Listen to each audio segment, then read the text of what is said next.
نحمده ونصلي ونسلم على رسوله الكريم أما بعد فأعوذ بالله من الشيطان الرجيم بسم الله الرحمن الرحيم ولا تقربوا الفواحش ما ظهر منها وما بطن صدق اللہ العظیم۔ قابل قدر علماء ذوی الاحترام، خواتین اسلام و ناظرین، السلام علیکم ورحمۃ اللہ وبرکاتہ۔ میرے پیارے آقا صلی اللہ تعالی علیہ وسلم کے پیارے دیوانوں اور خواتین اسلام، آیے کریمہ کے جس حصے کی تلاوت کا میں نے شرف حاصل کیا اس سے متعلق کچھ معروضات پیش کرنے سے پیشتر آقا کریم رؤوف و رحیم علیہ التحیۃ والتسلیم کی بارگاہ بے کس پناہ میں جس طریقے سے میں پڑھاؤں، خواتین پست آواز میں درود و سلام کا نذرانہ پیش کریں۔ الصلاۃ والسلام علیک یا رسول اللہ، الصلاۃ والسلام علیک یا حبیب اللہ، الصلاۃ والسلام علیک یا نبی اللہ، الصلاۃ والسلام علیک یا نور اللہ، وعلی آلک و اصحابک یا حبیب اللہ، صلی اللہ تعالی علیہ وسلم۔ سنی دعوت اسلامی کے 33ویں سالانہ سنی اجتماع میں آپ خواتین اسلام کا پہلے روز اتنی بڑی تعداد میں حاضر ہونا یہ اس بات کی غمازی کرتا ہے کہ آپ کے دل کے اندر رسول گرامی وقار صلی اللہ علیہ وسلم کی محبت بھی ہے اور دین اسلام کی تعلیم سے اپنے آپ کو آراستہ کرنے کا جذبہ بھی ہے۔ آپ کے اسی جوش و خروش کو دیکھنے کے بعد حضور مفکر اسلام، سرمایہ اہل سنت، سرپرست سنی دعوت اسلامی حضور علامہ قمر الزمان خان اعظمی صاحب قبلہ مدظ اللہ العالی پیرانہ سالی کے باوجود، علالت کے باوجود، ضعیفی کے باوجود، ناتوانی کے باوجود آپ کے دل و دماغ کو دین سے قریب کرنے اور مدینے کے تاجدار صلی اللہ علیہ وسلم کی محبت اور تعلیمات سے قریب کرنے کے لیے اتنا طویل سفر انہوں نے طے کیا اور برطانیہ سے ہندوستان کی سرزمین پر وہ تشریف لائے اور نہایت ہی مفید باتیں اور ایک رہنما اصول جسے ہم کہہ سکتے ہیں وہ خواتین اسلام کو انہوں نے پیش کیا۔ اللہ رب العزت جل جلالہ جملہ خواتین اسلام کو اس پر عمل کی توفیق بھی عطا فرمائے اور ساتھ ہی ساتھ اللہ عز و جل حضور مفکر اسلام کو درازگی عمر بالخیر عطا فرمائے۔ آج پوری دنیا کے اندر یہ شور بپا ہے، خاص طور پر اسلامی معاشرے کے اندر، کہ آج نوجوان بگڑ رہا ہے، حالات بگڑ رہے ہیں اور معاشرہ گناہوں کے دلدل کے اندر ڈوبتا جا رہا ہے۔ اس میں کوئی شک کی گنجائش نہیں کہ کل تک ایک گنہگار کو تلاش کرنا مشکل تھا، کل تک ایک زانی کا ملنا مشکل تھا، اور آج کے دور کے اندر ایک پاک انسان کا ملنا مشکل ہو گیا۔ بے حیائیوں کے سیلاب نے، برائیوں کے سیلاب نے معاشرے کو اپنے اندر جکڑ لیا ہے، اور اب کہیں بھی کوئی ایسا موقع اظہار برائی کے سلسلے میں اگر نصیب ہو تو کوئی کرنے سے رکتا ہوا نظر نہیں آتا۔ معزز خواتین اسلام، آپ اس بات کو اچھی طریقے سے ذہن کے اندر رکھیں اور مجھے نہ آپ کے ہاتھ کھڑا کر کے آپ سے جو ہے اس کا سپورٹ لینے کی ضرورت ہے، اور نہ کسی اعتبار سے اقبال جرم کرانے کی ضرورت ہے۔ ہر عورت، ہر بچی، ہر خاتون اپنی زندگی میں خود جھانک کر یہ محسوس کر سکتی ہے اور جان سکتی ہے کہ آج کے فحاشی کے ماحول کے اندر کتنی سوچ پاکیزہ ہے اور کتنی سوچ گندی ہے۔ آپ اچھی طریقے سے ذہن میں رکھیں کہ اللہ عز و جل نے خواتین کو کس اعتبار سے کتنا اونچا مقام عطا فرمایا۔ رسول گرامی وقار صلی اللہ تعالی علیہ وسلم نے ماں کے مرتبے کو کتنا بلند کیا۔ اللہ اکبر۔ پیغمبر رحمت صلی اللہ علیہ وسلم فرماتے ہیں الجنت تحت اقدام الامہات، جنت ماؤں کے قدموں کے نیچے ہے۔ اللہ اکبر۔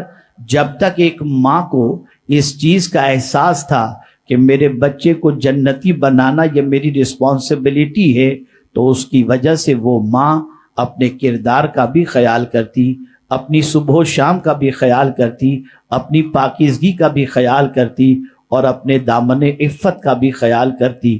نتیجہ یہ ہوتا کہ وہ ماں جس کی نگاہوں میں پیغمبر رحمت صلی اللہ علیہ وسلم کی یہ حدیث ہوتی، وہ ماں اپنی زندگی پوری ایسے کاموں میں گزارتی جس کی وجہ سے اس کے شکم سے پیدا ہونے والا بچہ جنت کا راہی بن جائے، جنت کا مسافر بن جائے، اور کوئی ایسا قدم نہ اٹھائے جس کی وجہ سے ماں کی آنکھوں کے اندر آنسو آ جائیں اور ماں شرمندگی سے اپنا سر جھکا لے۔ میرے پیارے آقا صلی اللہ علیہ وسلم کے پیارے دیوانوں، اسی طریقے سے آپ دیکھیں تاریخ اس بات پر گواہ ہے، جہاں ماں نے اپنا کلیدی رول ادا کیا، ایسے ہی اچھے معاشرے کی تشکیل کے اندر ایک بیوی نے بھی اپنا کلیدی رول ادا کیا۔ میرے پیارے آقا صلی اللہ علیہ وسلم کے پیارے دیوانوں، بہت سارے تاریخ میں ایسے شوہر ملیں گے جن شوہروں کی زندگی کے اندر انقلاب لانے والی ان کی بیویاں نظر آتی ہیں اور ان کا کردار نظر آتا ہے۔ مثال کے طور پر میں آپ کے سامنے ایک واقعہ عرض کر کے آگے بڑھنے کی کوشش کروں گا۔ ایک ولی کا نکاح ایک ولیہ کے ساتھ ہوتا ہے، دونوں ولایت کے اونچے مقام پر فائز تھے۔ ایک مرتبہ ولی شوہر نے اپنی بیوی سے کہا میں چاہتا ہوں، شادی کو تقریباً 40-45 روز گزر گئے تھے، ولی شوہر نے کہا ولیہ بیوی سے کہ میں چاہتا ہوں کہ تجھے طلاق دے دوں۔ بیوی نے کہا آپ اللہ کے نیک بندے ہیں، شریعت کا علم آپ کے پاس موجود ہے، دین کے سلسلے میں آپ بہت فراست رکھتے ہیں اور بہت گہرائی سے علم رکھتے ہیں، یقیناً آپ نے کوئی ایسی وجہ مجھ میں ضرور دیکھی ہوگی جس کی وجہ سے آپ مجھے طلاق دینے پر آمادہ ہوئے ہیں۔ خیر، میں وہ وجہ صرف جاننا چاہتی ہوں کہ مجھ میں کون سی ایسی کمی آپ نے دیکھی جس کی بنیاد پر آپ طلاق دینے پر آمادہ ہوئے ہیں۔ اللہ اکبر۔ بیوی سے شوہر نے کہا کہ سنو، 40 روز ہماری شادی کو ہو گئے لیکن میں نے تم کو کسی تکلیف میں گرفتار نہیں دیکھا، اور حدیث مصطفیٰ صلی اللہ علیہ وسلم کی روشنی میں اللہ جس بندے سے محبت کرتا ہے اس کو 40 دن کے اندر علت، قلت یا ذلت کے اندر گرفتار کر دیتا ہے۔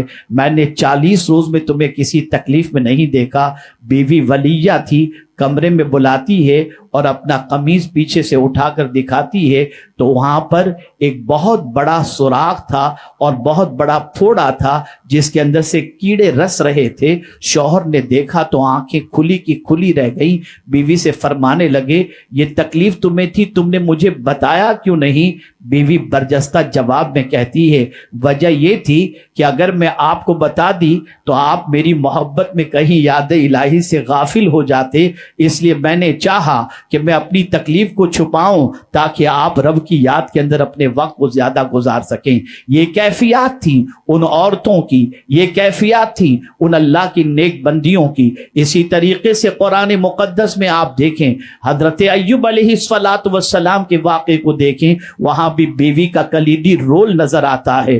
میرے پیارے آقا صلی اللہ علیہ وسلم کے پیارے دیوانوں, آپ ذرا دیکھیں, کہیں ماں کی وجہ سے اولاد کی زندگی سنورتی نظر آتی ہے, کہیں بیویوں کی وجہ سے اولاد کی شوہر کی زندگیاں سنورتی نظر آتی ہیں.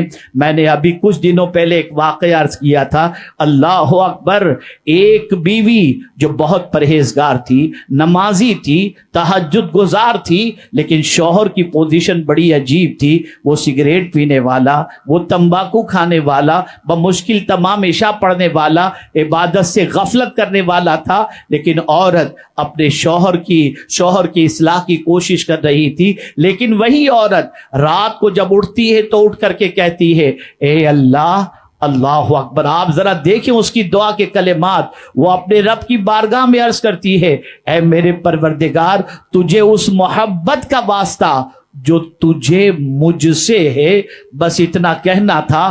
پھڑپھڑاتے ہوئے شوہر اٹھ گیا اور کہتا ہے, تو کب سے اتنی بڑی ہو گئی کہ تجھ سے اللہ محبت کرنے لگ گیا, تجھ سے اللہ محبت کر رہا ہے, اتنا بڑا دعویٰ تو کر رہی ہے. مسکراتے ہوئے وہ بیوی کہتی ہے, ہاں ہاں, میرا مولا مجھ سے محبت کرتا ہے. اللہ اکبر. جب شوہر یہ سنتا ہے تو کہتا ہے کیا دلیل ہے؟ تو بیوی برجستہ جواب دیتی ہے, اگر میرا خدا مجھ سے محبت نہ کرتا تو بستر سے اٹھا کر عبادت میں کیوں لگا دیتا. آپ ذرا سوچو, یہ بیویاں تھیں جنہوں نے شوہروں کی سوچ بدلی ہے, شوہروں کا مزاج بدلا ہے. تھوڑا سا اور آگے بڑھیں تو آپ کو پتا چلے گا, بچیوں کی زندگی کی بنیاد پر کبھی باپ کا مزاج بدلا ہے, بچیوں کی زندگی کی بنیاد پر, ان کے کردار کی بنیاد پر کبھی باپ کی سوچ بدلی ہے. اللہ اکبر. اور باپ کا سر فخر سے اونچا ہو گیا ہے. کون نہیں جانتا سیدۃ النساء, خاتون جنت فاطمہ الزہرا رضی اللہ تعالی عنہا کو. اللہ اکبر. آپ ذرا سوچیں, وہ حیا کی پیکر تھیں, مصطفیٰ جان رحمت صلی اللہ علیہ وسلم کے دل کا ٹکڑا تھی, جگر کا ٹکڑا تھی. سرکار صلی اللہ علیہ وسلم کے مشن کے حوالے سے اللہ اکبر اس حد تک وہ سرکار صلی اللہ علیہ وسلم کے مشن کو عام کرنے والی تھی کہ اللہ خود تو مصطفیٰ پیارے کے مشن کے سلسلے میں معاونہ ثابت ہوئی ہی, لیکن ساتھ ہی ساتھ اپنے بچوں کی پرورش بھی اسی طریقے سے کی کہ نانا کے مشن کو زندہ رکھنا ہے. اور دنیا نے دیکھا کہ رسول اعظم کے مشن کی خاطر امام حسین نے سر کٹا دیا, جان قربان کی, خاندان قربان کیا. اور اگر میں یہ کہوں تو غلط نہ ہوگا, خاتون جنت اتنی طاقتور تھیں جس کی کوئی انتہا نہیں. جب رسول گرامی وقار صلی اللہ علیہ وسلم حرم محترم کے اندر سجدے کی حالت میں تھے اور ابو جہل نے جب مصطفیٰ جان رحمت کی پشت انور پر اوجڑی رکھ دی تھی تو اوجڑی اتنی وزندار تھی کوئی ہٹانے کی طاقت نہیں رکھتا تھا,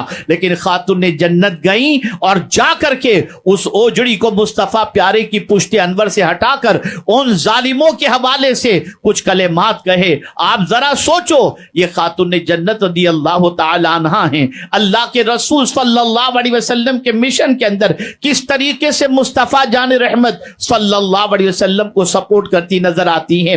اسی طریقے سے آپ بہن کے روپ میں اگر دیکھیں تو کربلا کے تاجدار امام حسین کی بہن کے خطبے پڑھ لیجئے تاکہ آپ کو پتا چلے کہ بہن نے کس طریقے سے اپنے بھائی کے مشن کے لیے ایک اچھا رول پلے کیا تھا. میں نے یہ 4 چیزیں آپ کے سامنے پیش کی, ماں کی حیثیت سے بھی, بیوی کی حیثیت سے بھی, بیٹی کی حیثیت سے بھی اور بہن کی حیثیت سے بھی. جب ان سب کی زندگیاں پاکیزہ ہوتی ہیں, جب ان کی زندگیاں برائیوں سے بچی ہوئی ہوتی ہیں, جب ان کا کردار پاکیزہ ہوا کرتا ہے تو اسلام زندہ بھی ہوتا ہے اور اسلام کا پیغام دوسروں کے سینوں تک پہنچتا ہوا دکھائی بھی دیتا ہے.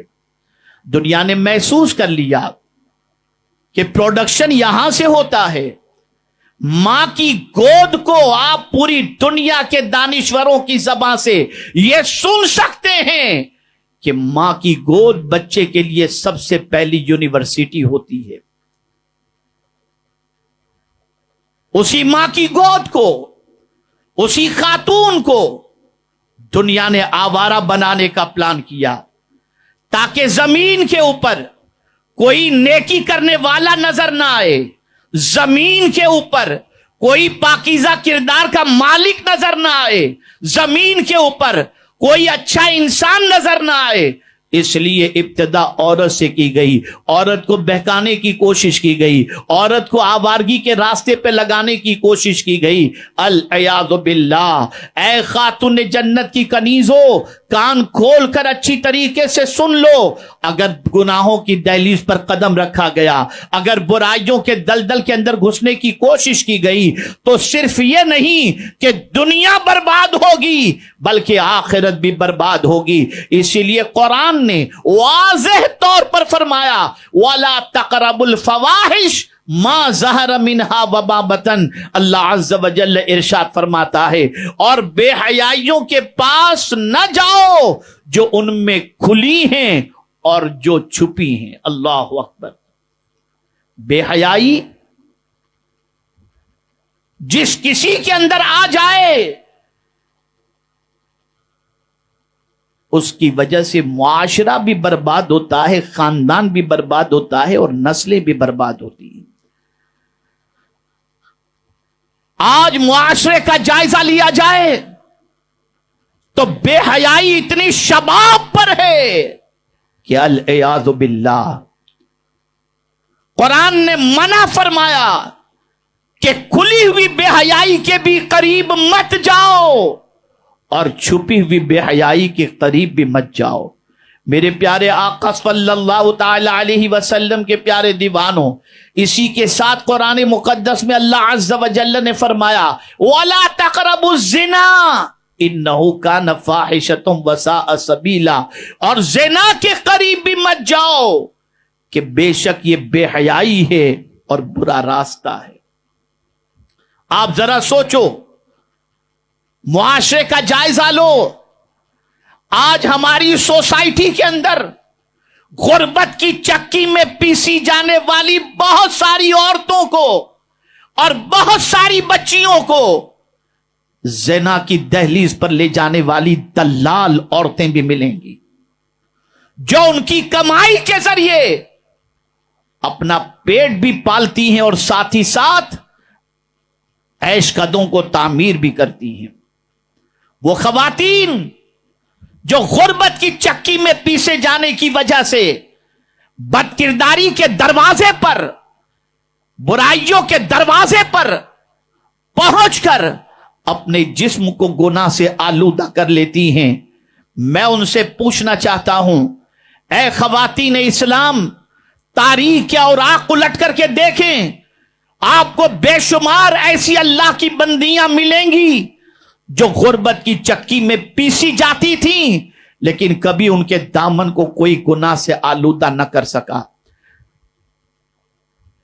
روض الریاحین کے اندر علامہ یافعی رحمت اللہ تعالی علیہ ایسی ہی ایک خاتون کا ذکر کرتے ہیں۔ ارشاد فرماتے ہیں، ایک نوجوان تھا، اس کی نگاہ ایک لڑکی پر پڑی اور اس کی محبت اس کے دل میں پیدا ہو گئی، اور اس کے دل میں محبت پیدا ہونے کی بنیاد پر اس نے چاہا کہ اس سے شادی کر لے، لیکن وہ نوجوان غریب تھا، مفلس تھا، شادی اگر کرنا چاہتا بھی تو وہاں سے رشتہ قبول ہونے کا کوئی اندیا نہیں تھا، کوئی اشارہ نہیں تھا، کوئی امید نہیں تھی۔ کوشش کی اس نے، پھر بھی والدین نے ٹھکرا دیا، اور پھر اس نوجوان نے سوچا کہ میرے رشتے کے قبول نہ کرنے کی وجہ سب سے بڑی یہ ہے کہ میں غریب ہوں، اس لیے میرا رشتہ قبول نہیں کیا گیا۔ یہ واقعہ علامہ یافعی رحمت اللہ تعالی علیہ جو 800 سال پرانے بزرگ ہیں، انہوں نے اپنی کتاب روض الریاحین کے اندر نقل فرمایا ہے۔ اس نوجوان نے محنت کی، مشقت کی، دولت جمع کی، اور کچھ ہی سالوں کے اندر اس کا چرچا ہونے لگا، اور شہر کے بڑے مالداروں کے اندر، رئیسوں کے اندر اس کا شمار ہونے لگا۔ اتفاق سے شہر میں قحط پڑا اور قحط کی بنیاد پر شہر کے لوگ امیروں کے دروازے پر راشن لینے کے لیے پہنچنے لگے۔ اتفاق سے یہ بھی جب مالدار ہو چکا تھا تو اپنے دروازے پر غریبوں کو غلہ تقسیم کرنے کے لیے بیٹھتا اور آنے والے جو قطار میں ہوتے انہیں غلہ دے دیا کرتا اور ان سے دعا کی درخواست کرتا۔ اچانک جب وہ تقسیم کرنے کے لیے بیٹھا تھا، وہی لڑکی جس کی شادی بھی ہو چکی تھی، وہ عورت بھی ہو چکی تھی، کئی بچوں کی ماں بن چکی تھی، وہ بھی اسی قطار میں تھی۔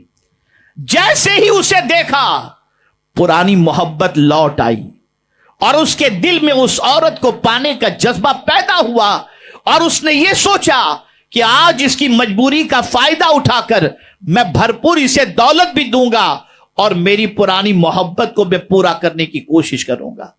اس نے اس خاتون سے کہا میں تیری تمنا پوری کر دوں گا، تم میری تمنا پوری کر دے۔ عورت بہت شیانی تھی، سمجھدار تھی، عقل مند تھی، وہ اس کی نیت کو سمجھ گئی، قطار سے نکلی اور یہ کہتے ہوئے نکل گئی میرا ایک ایک بچہ بھوک سے مر جائے یہ تو مجھے گوارا ہے، لیکن میرے دامن پر گناہ کا دھبا لگ جائے مجھے یہ گوارا نہیں۔ چلی گئی، وہ گھر پہنچی، بچے بھوک سے بلک رہے تھے، پریشانی کے اندر تھے۔ وہ عورت پھر اس نیت سے پہنچی کہ شاید اس کا دل پگھل گیا ہو، قطار میں کھڑی ہوئی، باری آئی تو نوجوان نے پھر اپنا مطالبہ اس کے سامنے رکھا۔ مطالبے کو سننے کے بعد اس نے پھر ٹھکرا دیا، پھر چلی گئی، اور اس کے بعد تیسری بار پھر آئی، اور تیسری بار جب آئی اور اس نے کہا کہ تم میرا مطالبہ پورا کر دے میں تیرا مطالبہ پورا کر دوں گا، اس عورت نے برجستہ کہا میں بھی مر جانا گوارا کروں گی اور میرے بچے بھی بھوک سے بلک بلک کر مر جائیں یہ بھی گوارا کر لوں گی، لیکن اب تیرے پاس نہیں آؤں گی، تیری نیت اچھی نہیں ہے اور میں اپنے دامن پر گناہوں کا دھبا لگ جائے یہ گوارا نہیں کر سکتی۔ جب اس مالدار نے، اس شخص نے اس عورت کی بات سنی، اس کی آنکھوں میں آنسو آ گئے اور زبان پر ایک ہی جملہ نکلا میں پیٹ بھرا ہو کر کے گناہ کی بات کرتا ہوں، یہ بھوکی ہو کر اللہ کی اطاعت کی بات کر رہی ہے۔ اللہ اکبر! اس کا ضمیر بیدار ہوا اور جملے بدل گئے۔ کہا میری بہن رک میں ابھی آتا ہوں۔ وہ کمرے میں گیا، جا کر کے اس نے بہت ساری رقم لے کر کے آیا اور کہا بہن اسے قبول کر لے اور میرے لیے دعا کر دے۔ اس نے کہا تیرا کوئی برا ارادہ تو نہیں؟ اس عورت کے کہنے پر اس نوجوان نے کہا نہیں کوئی میرا برا ارادہ نہیں ہے، میں صرف اللہ کے لیے تجھے دے رہا ہوں۔ اللہ اکبر! وہ خاتون ساری نعمتوں کے قریب سجدے میں چلی گئی اور اس نے جملہ کہا اللہ کی بارگاہ میں دعا کی، اے اللہ جس نے ہمارے پیٹ کی آگ کو بجھانے کی کوشش کی ہے اور اس کے لیے محنت کی اور ہماری پیٹ کی آگ اس نے بجھائی، اے اللہ اسے جہنم کی آگ سے بچا لینا۔ علامہ یافعی رحمت اللہ تعالی علیہ فرماتے ہیں اس نوجوان کا حال یہ تھا، وہ بہت بڑا لوہار تھا لیکن اس کی پوزیشن یہ تھی کہ وہ لوہے کو آگ میں ڈال کر جب آگ سے لوہا نکالنا ہوتا تو کسی اوزار کا سہارا نہیں لیتا تھا، اپنے ہاتھ سے جلتے ہوئے لوہے کو اٹھا لیتا، لیکن آگ اثر نہیں کرتی تھی۔ لوگوں نے پوچھا آخر تیرے ہاتھوں پر آگ کا اثر کیوں نہیں ہوتا؟ اس لوہار نے جواب دیا یہ اس پریشان حال عورت کی دعا کا نتیجہ ہے کہ اس نے دعا کی تھی اے اللہ اس کو جہنم کی آگ سے بھی بچا اور دنیا کی آگ سے بھی بچا، تو اس بے قرار کی دعا کی وجہ سے اللہ مجھے اس آگ سے بچا رہا ہے۔ آپ ذرا سوچو، آپ ذرا اندازہ لگاؤ، تاریخ کے اوراق الٹ کر کے دیکھو، آپ کیا سمجھتے ہو عورت کی عزت کتنی عظیم ہے؟ آپ نہیں جانتی کہ آپ کی عفت کتنی عظیم ہے، آپ نہیں جانتی کہ آپ کی پاک دامنی کتنی عزیز ہے، آپ نہیں جانتی کہ اس کا مقام کتنا عرف و اعلیٰ ہے۔ اے خواتین اسلام، معاشرہ چاہے کس طریقے سے بگڑ جائے، فیشن چاہے کتنے شباب پر آ جائے، برائیاں چاہے کتنے روپ میں آ جائیں، لیکن خبردار اس چیز کو ذہن کے اندر محفوظ کر لو کہ بد کرداری کے قریب بھی مت جانا. یہ کوئی اور نہیں کہہ رہا. جس رب نے تمہیں عزت دی ہے، جس رب نے ہمیں اور تمہیں پیدا کیا ہے، جس رب نے ہمیں مقام عطا فرمایا ہے، جس رب نے ہمیں پیدا کیا ہے، وہی رب فرما رہا ہے وَلَا تَقْرَبُوا الزِّنَا وَلَا تَقْرَبُوا الْفَوَاحِشَ. آج عورتوں کے لیے سب سے بڑی ذمہ داری یہ ہے کہ بے حیائی سے باہر نکلیں اور بے حیائی کے دروازے کو بند کریں. آج یہ میں آپ کو جب سناؤں گا حدیث مصطفیٰ صلی اللہ علیہ وسلم کی روشنی میں کہ بے حیائی کا انجام کیا ہے، مردوں کو اپنی طرف لبھانے کے لیے بن سورنے کا انجام کیا ہے، تو آپ محسوس کر سکیں گی کہ اللہ عز و جل اس عمل سے کتنا ناراض ہوتا ہے. میرے پیارے آقا صلی اللہ علیہ وسلم کے پیارے دیوانوں اور خواتین اسلام، آئیے سب سے پہلے میں آپ کو بتاؤں رسول اعظم صلی اللہ تعالی علیہ وسلم نے کس طریقے سے ارشاد فرمایا اور پروردگار نے کیا ارشاد فرمایا، تاکہ محسوس کر سکیں کہ حیا کتنی عظیم چیز ہے اور عورت کے لیے میرے کریم کا کیا فرمان ہے. میرے پیارے آقا صلی اللہ علیہ وسلم کے پیارے دیوانوں، عورت کی ایک خواہش ہمیشہ سے رہی کہ وہ بننا سنورنا پسند کرتی ہے، وہ زیب و زینت پسند کرتی ہے. سرکار صلی اللہ علیہ وسلم نے زیب و زینت گھر والوں کے لیے، محرم کے لیے عورتوں میں منع نہیں فرمایا.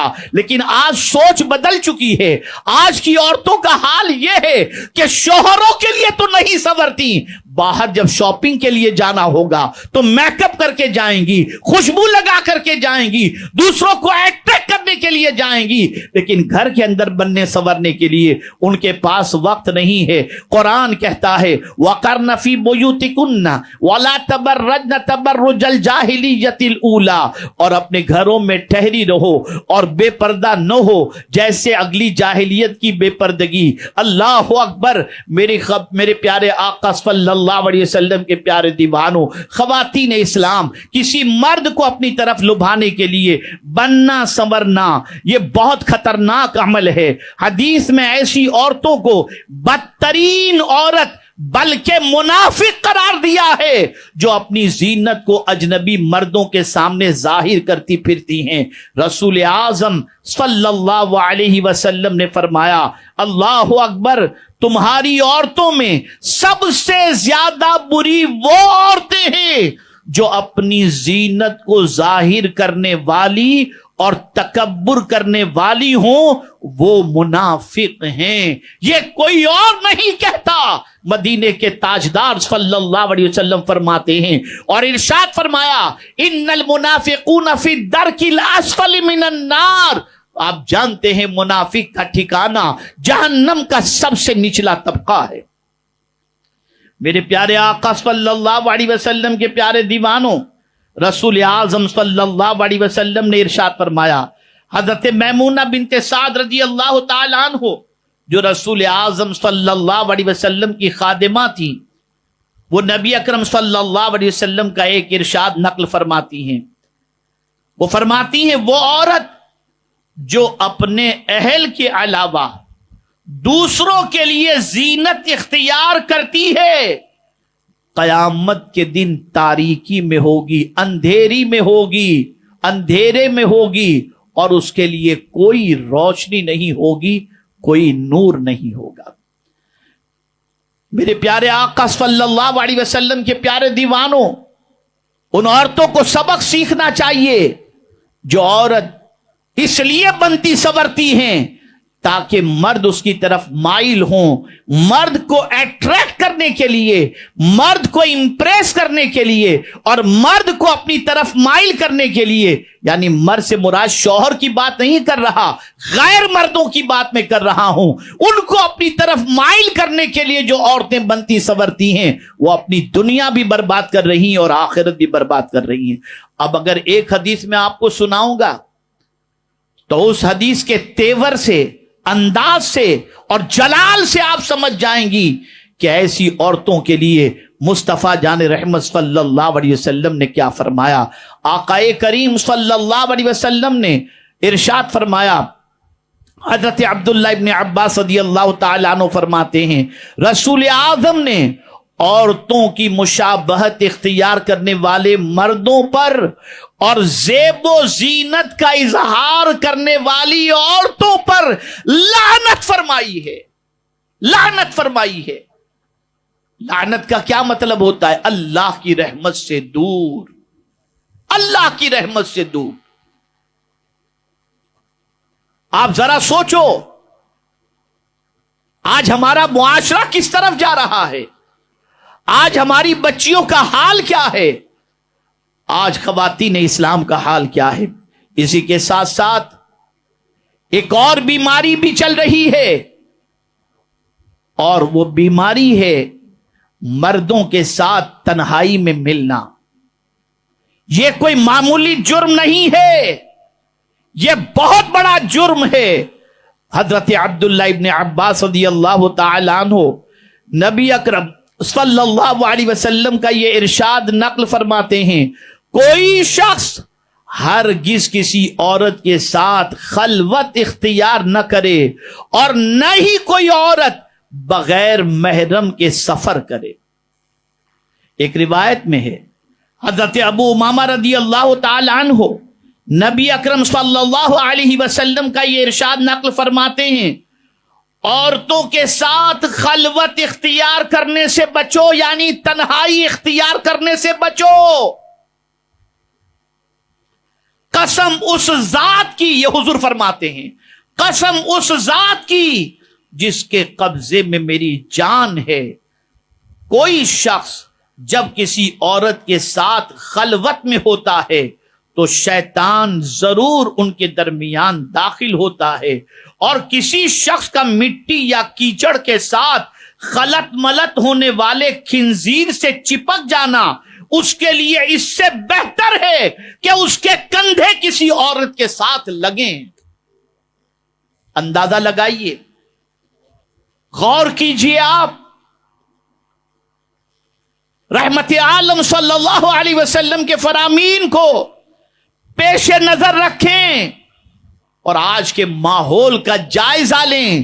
میری وہ بچیاں، وہ لڑکیاں، وہ بہنیں، وہ عورتیں جو بے دریغ تنہائیوں کے اندر مردوں سے، لڑکوں سے ملا کرتی ہیں، ڈریں کہ قیامت کے دن کیا یہ عذاب برداشت کرنے کی طاقت ہے کہ اللہ اکبر، جس عورت کا جسم کسی غیر محرم کے ساتھ قصدن لگ گیا اس حصے کو جہنم کی آگ کی کینچی سے کاٹا جائے گا۔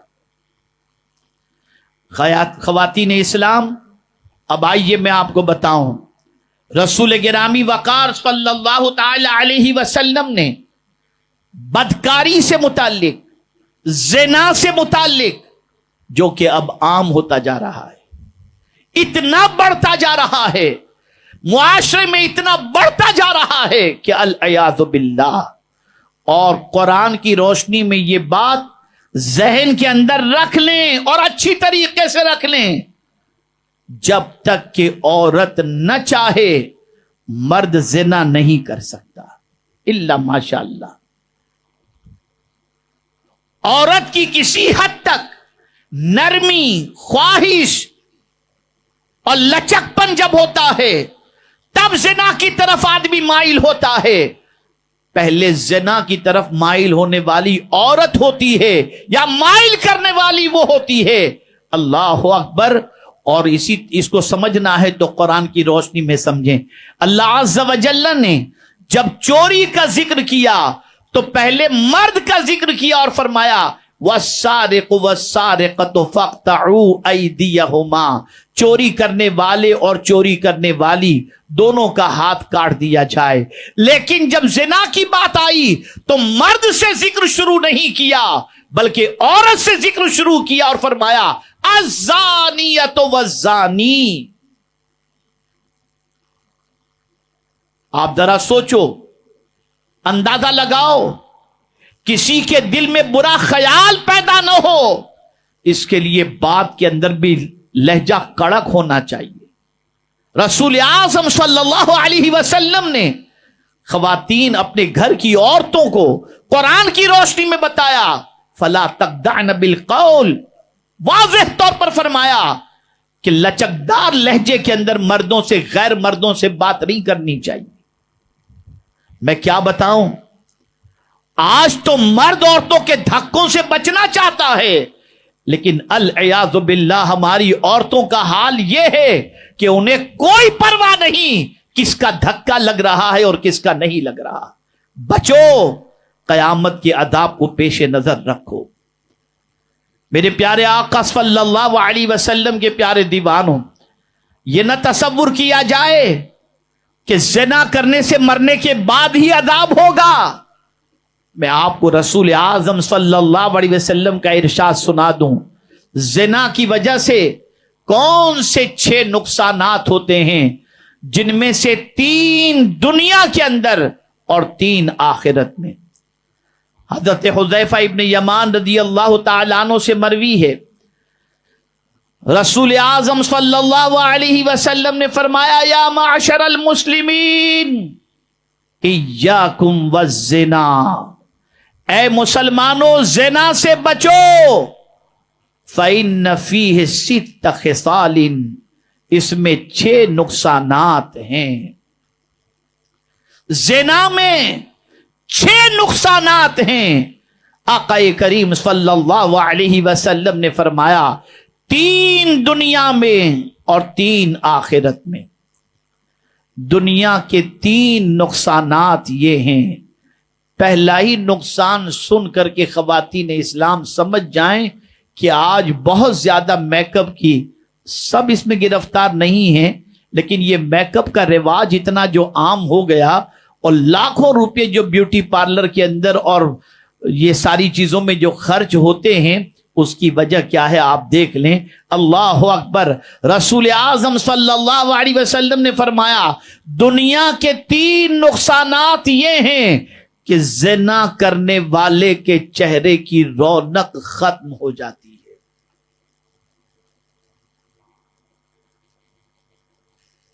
چہرے کی رونق ختم ہو جاتی ہے. اب اسی چہرے کو چمکتا بنانے کے لیے لاکھوں روپے خرچ کیے جاتے ہیں. میں یہ نہیں کہتا کہ ساری عورتیں جو میک اپ کراتی ہیں وہ آوارہ ہیں، نہیں، لیکن اب معاشرے کے اندر یہ رواج بن پڑا ہے اور چل پڑا ہے، اور اسی کی طرف عورتوں کی توجہ. لیکن اگر کوئی عورت چاہتی ہے اس کے چہرے کی چمک بے پناہ ہو، چہرے کے اندر جاذبیت ہو، چہرے کے اندر نورانیت ہو، میں پورے یقین کے ساتھ کہتا ہوں اے خواتین اسلام، اس رسول اعظم صلی اللہ علیہ وسلم کا ارشاد اپنے دل و دماغ کے اندر محفوظ کر لو. جو سچ کے علاوہ کچھ نہیں کہتے، وہ پیغمبر رحمت صلی اللہ علیہ وسلم فرماتے ہیں جو تہجد کی نماز ادا کرے دن میں اللہ اس کے چہرے کو منور کر دیا کرتا ہے. لیکن کیا کیا جائے، اللہ ماشاء اللہ، رات تو سیریلوں میں، انسٹاگرام پر، فیس بک پر، یوٹیوب پر گزرتی ہے. العیاذ باللہ، العیاذ باللہ، العیاذ باللہ. تو پیغمبر رحمت صلی اللہ علیہ وسلم نے فرمایا زنا کرنے والے کے چہرے کی رونق ختم ہو جاتی ہے. دوسری چیز مسلسل غربت. جو زانی یا زانیہ ہو وہ ہمیشہ غربت کی چکی میں پیسے جائیں گے، مسلسل ان پر غربت طاری رہے گی. اور تیسری چیز عمر کا کم ہو جانا. اللہ اکبر. یہ دنیا کے 3 نقصانات ہیں زنا کے حوالے سے. اور آخرت میں پیش آنے والی 3 چیزیں. پہلی چیز اللہ کی ناراضگی. اللہ اکبر، اللہ اکبر.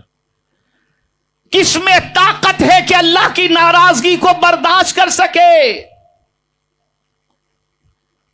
اور وہ اگر ناراض ہو تو پھر آپ مجھے بتائیے کہ ہمیں کیا نعمتیں میسر ہوں گی.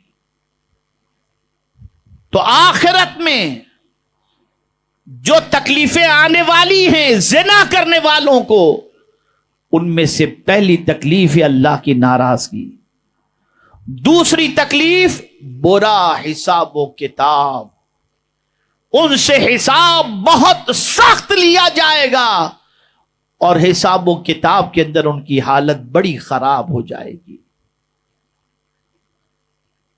تیسرا، دوزخ کی آگ میں ہمیشہ رہنا، یعنی طویل زمانے تک۔ آگ کی بات کی گئی، آپ ذرا سوچو، آج چہرے پر ایک دانہ نکل آئے یا داغ لگ جائے تو ہم اس کی تکلیف محسوس بھی کرتے ہیں اور اس کے ازالے کی کوشش بھی کرتے ہیں۔ اگر چہرے پر کسی اعتبار سے کوئی چیز لگانے پر چہرہ جل جائے تو پریشان ہوتے ہیں، لیکن کبھی آپ نے سوچا وہ لوگ جو اللہ اور اس کے رسول جل جلالہ و صلی اللہ علیہ وسلم کی نافرمانی کرتے ہیں، ان کے چہروں کا حال قیامت میں کیا ہوگا؟ قرآن کہتا ہے یوم تقلب وجوہہم فی النار، قیامت کے دن ان کے چہروں کو جہنم کی آگ کے اندر الٹ پلٹ کیا جائے گا۔ جس طریقے سے آج باربیکیو کرتے ہیں، تندوری سیکتے ہیں، گرل کے اوپر گھماتے رہتے ہیں کہ کہیں سے یہ چکن کچا نہ رہ جائے یا کچی نہ رہ جائے، ہم اس کو سیکتے رہتے ہیں، گھماتے رہتے ہیں۔ وہ لوگ جو زنا کے مرتکب ہوں گے، ان کے چہروں کو قیامت کے دن جہنم کی آگ میں ایسے ہی الٹ پلٹ کیا جائے گا، اور وہ کیا کہیں گے؟ قرآن وہ بھی کہتا ہے یقولون، وہ کہیں گے یا لیتنا اطعنا اللہ و اطعنا الرسول، کاش کہ ہم اللہ کی بات مانتے، اللہ کی اطاعت کرتے اور اس کے رسول صلی اللہ علیہ وسلم کی اطاعت کرتے۔ سوچو، جہنم کی آگ اگر سوئی کے سوراخ کے برابر بھی جہنم کا دروازہ کھول دیا جائے تو پوری دنیا جل کر کے راکھ ہو جائے۔ اے رسول اعظم صلی اللہ علیہ وسلم کے دیوانوں اور خواتین اسلام، اچھی طریقے سے ذہن کے اندر ان چیزوں کو محفوظ کر لو، فحاشی کے قریب نہ جاؤ، اور یہ بھی یاد رکھیں اب بہت ساروں کو دیکھا دیکھی لوگ فحاشی کی طرف بڑھ رہے ہیں۔ فلاں نے شادی میں یہ بے حیائی کی، ہمارے یہاں بھی یہ بے حیائی ہونی چاہیے، پھر وہ بے حیائی پھیلتی چلی جاتی ہے، جس کے سبب سے معاشرے کے اندر بے حیائی پھیلی یا جس نے بے حیائی کو پھیلائی، اس کا انجام بھی قرآن میں بیان کر دیا گیا۔ ان الذین یحبون ان تشیع الفاحشہ فی الذین آمنوا لہم عذاب علیم فی الدنیا والآخرہ، بے شک وہ لوگ جو بے حیائی کو پھیلانے سے محبت کرتے ہیں ایمان والوں میں، ان کے لیے دنیا اور آخرت میں ذلت والا عذاب ہے۔ اے خواتین اسلام، اچھی طریقے سے ذہن میں رکھ لو کہ زنا بدترین گناہ ہے، بدترین گناہ ہے۔ اس سے بچنا ہر ایک مرد و عورت کے لیے ضروری ہے، اور یہ نہ سمجھا جائے کہ زنا جیسی بدکاری اور برے کام کے اندر غربا شریک ہیں یا غریب لوگ اس میں انوالو ہیں۔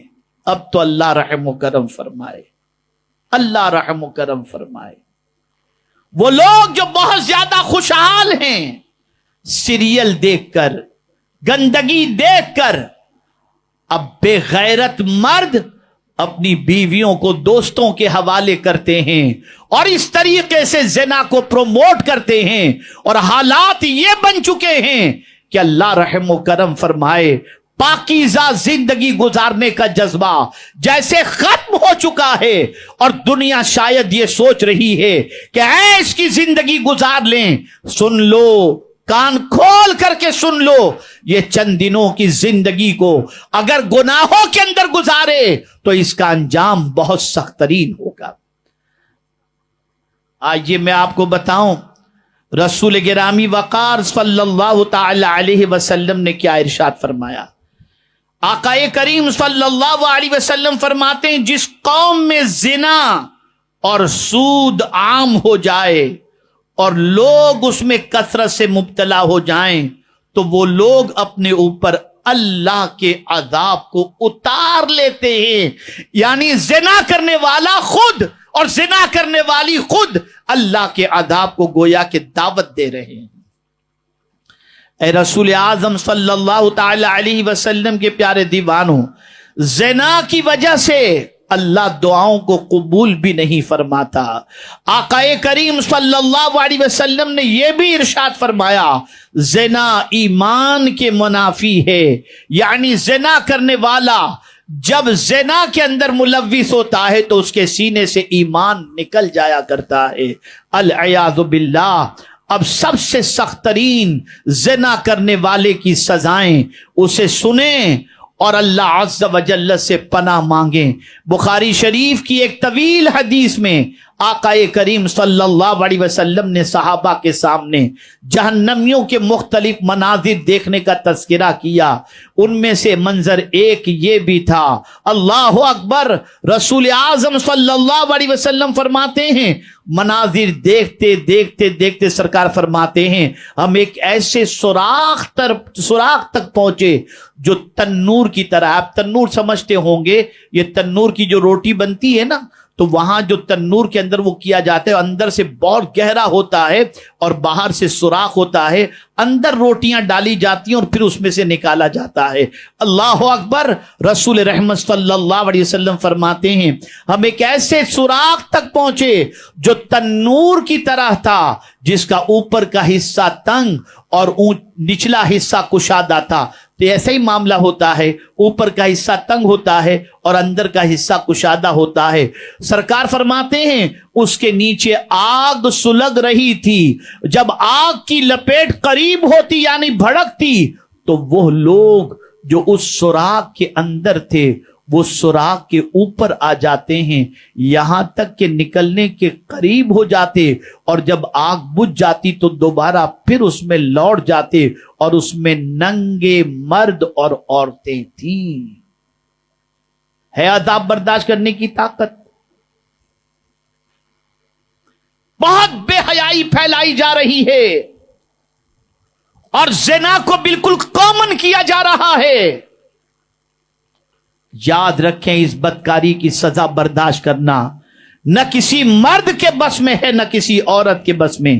میرے پیارے آقا صلی اللہ تعالی علیہ وسلم کے پیارے دیوانوں، رسول اعظم صلی اللہ علیہ وسلم نے فرمایا جس قوم میں فحاشی اس قدر ظاہر ہو جائے کہ لوگ کھلم کھلا بے حیائی کرنے لگیں تو اس میں طاعون اور ایسی بیماریاں پھیل جاتی ہیں جو ان سے پہلے گزرے ہوئے لوگوں میں نہ تھیں. اب یہاں میں ایک تھوڑا سا رک کر آپ سے پوچھتا ہوں، کیا بے حیائی کھلم کھلا نہیں ہو گئی؟ اب تو کہیں شادی میں جانے کا من ہی نہیں ہوتا. کیسی بے حیائی! پہلے تو ایسا تھا کہ شوہر ہی شب زفاف اپنی بیوی کے چہرے کو دیکھتا، اور اب تو حال یہ ہے کہ ساری کائنات پہلے دیکھ لیتی ہے. لڑکا اور لڑکی دونوں اسٹیج پر ہوتے ہیں، ہر لڑکا اس کی بیوی کو دیکھ رہا ہے. نہ شوہر کو غیرت ہے اور نہ بیوی کو غیرت ہے. العیاذ باللہ. کیا جواب دیں گے قیامت کے دن اللہ اور اس کے رسول کو اس بے حیائی اور کھلم کھلا اس بے حیائی کے جرم کے سلسلے میں؟ کیا وہاں عورت نقاب میں بیٹھی ہوتی ہے؟ کیا وہاں عورت پردے میں بیٹھی ہوتی ہے؟ کیا وہاں عورت برقعے میں بیٹھی ہوتی ہے؟ ایسا لباس جو شوہر کے لیے وہ پہنی ہوتی ہے، وہ لباس پہن کر وہاں بیٹھی ہوتی ہے. شوہر کی بھی غیرت مر جاتی ہے اور عورت کی بھی غیرت مر جاتی ہے، اور بے حیائی کے منظر کھلم کھلا ہو رہے ہیں.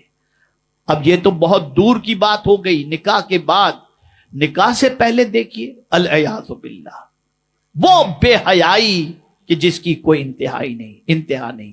یہ نہ سمجھا جائے کہ یہ آج کے دور کا تقاضا ہے.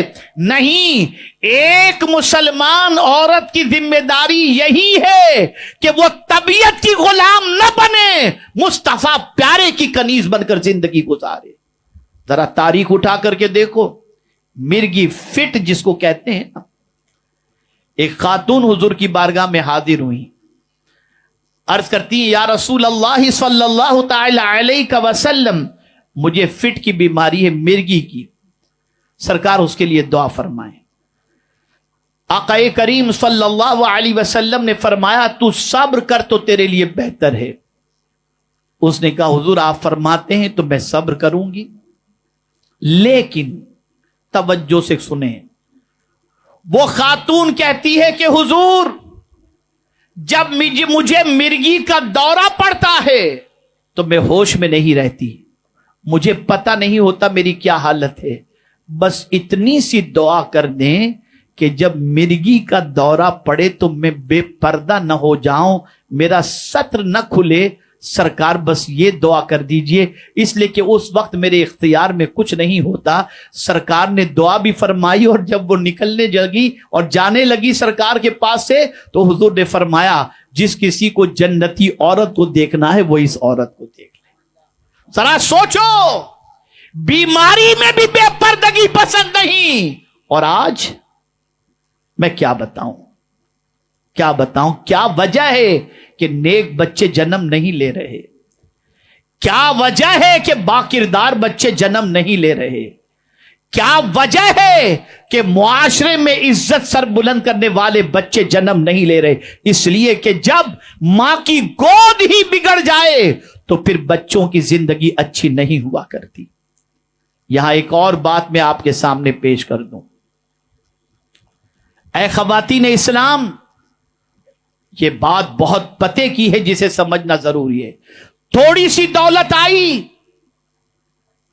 کام والی کو رکھ لیا گیا، پیدا ہوا بچہ، اب ماں اسے نہلاتی نہیں، کام والی نہلا رہی ہے، کام والی اسے دودھ پلا رہی ہے، کام والی اسے بڑا کر رہی ہے، کام والی اسے کھلا رہی ہے، کام والی اسے اسکول لے جا رہی ہے، کام والی شاپنگ کے وقت اسے سنبھال رہی ہے۔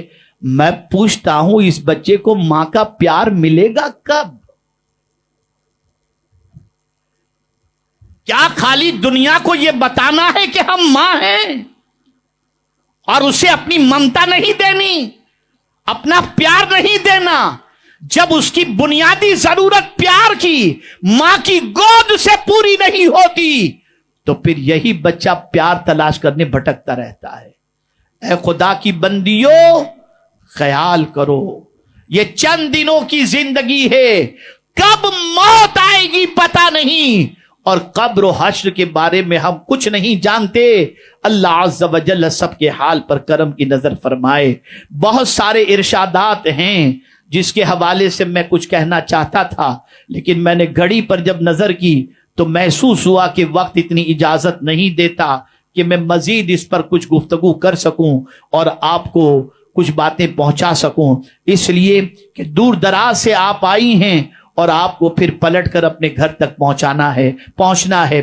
لیکن میں آپ کو چند باتیں بتا دیتا ہوں، یہ ایک ہوم ورک کے طور پر سمجھیں، فقیر کی نصیحت کے طور پر سمجھیں، اور اسے دل و دماغ کے اندر محفوظ کر لیں۔ اللہ اکبر۔ پہلی چیز، اللہ کا خوف دل میں بٹھاؤ، ظاہر میں بھی اللہ سے ڈرو اور باطن میں بھی اللہ سے ڈرو۔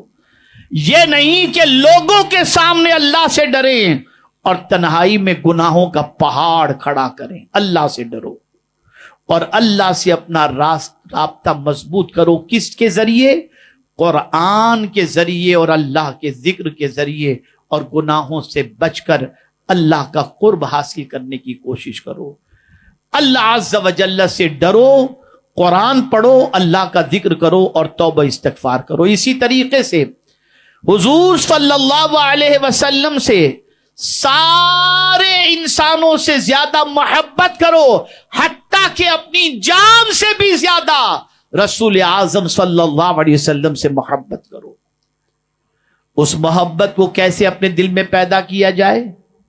تو اس کا طریقہ یہ ہے، کثرت سے درود شریف پڑھو، اور خاص طور پر جو مرد و عورت روزانہ 13 مرتبہ درود تاج پڑھے گا، اللہ تعالیٰ اس کے سینے کو سرکار کی محبت سے لبریز کر دے گا۔ بہت ساری بہنیں دلائل الخیرات شریف کا ورد کرتی ہیں اور اپنے محرموں کے ذریعے یا کسی طریقے سے ہم تک اطلاع بھجواتی ہیں کہ حضرت اجازت ہو تو ہم دلائل الخیرات شریف کا ورد کریں. میں ساری مومنہ عورت کو دلائل الخیرات شریف کے ورد کی اجازت دیتا ہوں. حضور کی محبت کے لیے یہ بھی بہت بڑا سرمایہ ہے اور بہت بڑی دولت ہے. تیسری چیز، کسی کو حقیر نہ جانو. اگر تمہارے پاس مال ہے، تمہارے پاس خوبصورتی ہے، تمہارے پاس مرتبہ ہے، مرتبے سے مراد تم ساس ہو، مرتبے سے مراد اللہ نے تم کو سوسائٹی کے اندر بڑا مقام دیا ہے، تو کسی کو حقیر نہ جانو. ہر کمزور کو حقیر نہ سمجھا جائے. اور اسی طریقے سے اگر اللہ نے تمہیں مال بھی دیا، حسن بھی دیا، مرتبہ بھی دیا، گھر بھی اچھا دیا، لباس بھی اچھے دیے اور زیورات بھی اچھے دیے، تو کسی غریب کو معمولی کپڑوں میں دیکھ کر اسے حقیر نہ جاننا. اس لیے کہ قرآن کہتا ہے تمہیں نہیں معلوم کہ اللہ کے نزدیک کون بہتر ہے، تو حقیر نہ جانو. اللہ کو یہ پسند نہیں کہ اس کے بندوں میں یا اس کی بندیوں میں کسی کو حقیر سمجھا جائے. چوتھی چیز، اپنے شوہروں سے وفاداری کرو. شوہروں سے وفاداری کرو. یاد رکھو اگر کسی نے شوہر سے بے وفائی کی، اس کی دنیا بھی برباد اور اس کی آخرت بھی برباد. پانچویں چیز، صحابہ کرام اور اہل بیت کی محبت اپنے دلوں کے اندر پیدا بھی کریں اور اپنی اولاد کو سکھائیں اور اہل سنت و جماعت پر قائم و دائم رہیں. چھٹی چیز، تربیت اولاد میں کوتاہی نہ کریں. اپنی اولاد کی تربیت کے لیے وقت نکالیں. دیکھیں کہ آپ کا بچہ کوئی گناہ میں گرفتار تو نہیں، اس کی عادتیں تو خراب نہیں، اس کے اخلاق تو خراب نہیں ہیں، وہ بے نمازی تو نہیں ہے، اس کی دوستی کیسے لوگوں کے ساتھ ہے، وہ ملتا کس سے ہے، اس کی سنگت کیسوں کے ساتھ ہے، اس کی سوچ کس قسم کی ہے، اس کے بارے میں پوری توجہ دیں اور تربیت اولاد میں کوئی کوتاہی نہ برتیں. آپ کہیں گے ابھی آج کے دور میں کہاں یہ سب چیزیں ہو سکتی ہیں، تو سن لو، کلکم راعین وکلکم مسئول عن رعیتہ. یہ رسول اعظم کا ارشاد گرامی ہے، ہر ایک سے اپنی رعیت کے بارے میں سوال پوچھا جائے گا. ماں باپ سے پوچھا جائے گا کہ تم نے اپنی اولاد کی تربیت کے اندر کتنی محنت و مشقت کی. اگر نہیں کیے ہو تو اگر کوتاہی برتی تو اس کا بھی جواب دینا پڑے گا. اور آخری بات، خود بھی اور گھر والوں کو بھی دینی دنیاوی علم کے ساتھ اخلاق کے زیور سے آراستہ کریں. اے رسول اعظم صلی اللہ علیہ وسلم سے محبت کرنے والیو، اے خاتون جنت رضی اللہ تعالی عنہا کی کنیزو، بس آخری جملہ عرض کر کے میں اپنی گفتگو کو ختم کرتا ہوں. تمہیں کسی سیریل میں جا کر کے دیکھ کر کسی سے اپنی لائف گزارنے کا طریقہ سیکھنے کی کوئی ضرورت نہیں ہے. کوئی ہیروئن کی لائف دیکھ کر اس کی طرح لائف گزارنے کا طریقہ سیکھنے کی کوئی ضرورت نہیں ہے. بس تم پڑھو خاتون جنت کی حیات طیبہ اور ان کی سیرت پر چلو. میں یقین کے ساتھ کہتا ہوں سیدۃ النساء خاتون جنت رضی اللہ تعالی عنہا جو جنت کی عورتوں کی سردار ہیں، اگر ان کے نقش قدم پر چلو گی تو تم بھی جنت کے مسافر بن جاؤ گی. آج ہمارا مزاج بدل چکا. خاتون جنت کے طریقے پر چلنے کی بجائے ہیروئن کے طریقے پر چلنے کا شوق،